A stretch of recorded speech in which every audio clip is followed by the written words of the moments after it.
कुछ लोग भगवान के सामने भी खड़े हैं लेकिन याद कर रहे हैं घर की। कुछ लोग कथा में बैठे हैं तो याद आ रही है कहाँ की? घर की, दुकान की। तो कहीं कथा हो रही थी, थोड़ा ध्यान देना। कहीं कथा हो रही थी, सब लोग बैठे थे, कथा सुन रहे थे। अब उसी कथा पांडाल में श्रोताओं की जगह पर एक लाला जी आकर बैठ गए। बोलो जय श्री कृष्ण।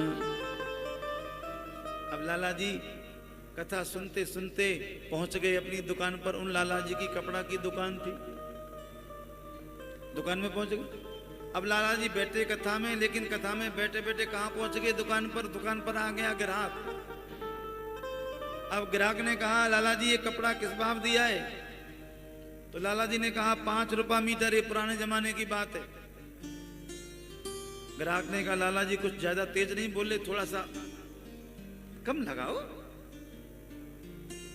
तो लाला जी ने कहा चलो ले जाओ, कम लगा दूंगा। बोला, ग्राहक बोला जाने लगा तो लाला चिल्ला के बोले सुनो, ले जाओ 4.5 में, ले जाओ 4.5 में, ऐसा बोला लाला जी ने। और वहीं बैठे हुए भक्त जो आगे बैठा था उसका कुर्ता फाड़ दिया। ले जा 4.5 में, दोनों हाथ पसार।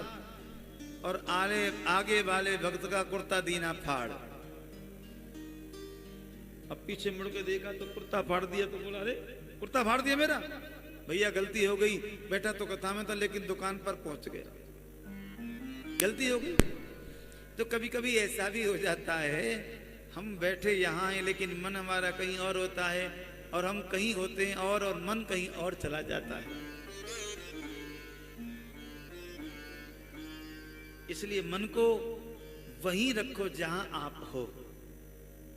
तो जितने समय कथा में बैठे हैं ना, दुनिया की फालतू की बात नहीं आनी चाहिए। और कथा के बाद में फिर मन को जाने वो, जा भाई तेरा काम हो गया जा। सूजी कहते हैं सोन का दृश्य हो। आज आत्मदेव ने अपने पुत्र गौकर्ण से आत्मज्ञान प्राप्त कर लिया। हमने बड़े बड़े ज्ञानियों को देखा है जिन्होंने अनेक अनेक शास्त्रों को कंठस्थ कर लिया लेकिन वैराग्य नहीं हुआ, और एक साधारण बालक की बात पर वैराग्य हो गया। आज गौकर्ण ने कह दिया पिताजी मानव की मति कैसी है? बोल बिल्कुल गति पशु जैसी है। कैसी? बोल दुनिया के लोग कब तक तुम्हारी जय जयकार करते रहेंगे, लोग परिवार के लोग कब तक मानेंगे? बोल जब तक आप बोझा उठा रहे हो। जिस दिन बोझा उठाना बंद कर देंगे तो वही पत्नी तुम्हारी कह देगी घर में पड़े रहते कुछ कमा के नहीं लाते, मैं कब से खिलाऊं, कहां से खिलाऊं?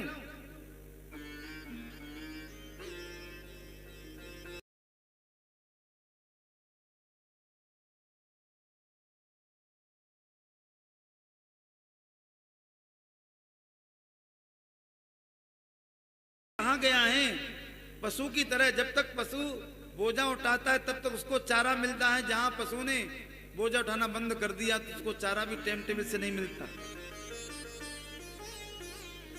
वही परिवार के, समाज के सब लोग हैं, कोई नहीं है हमारा।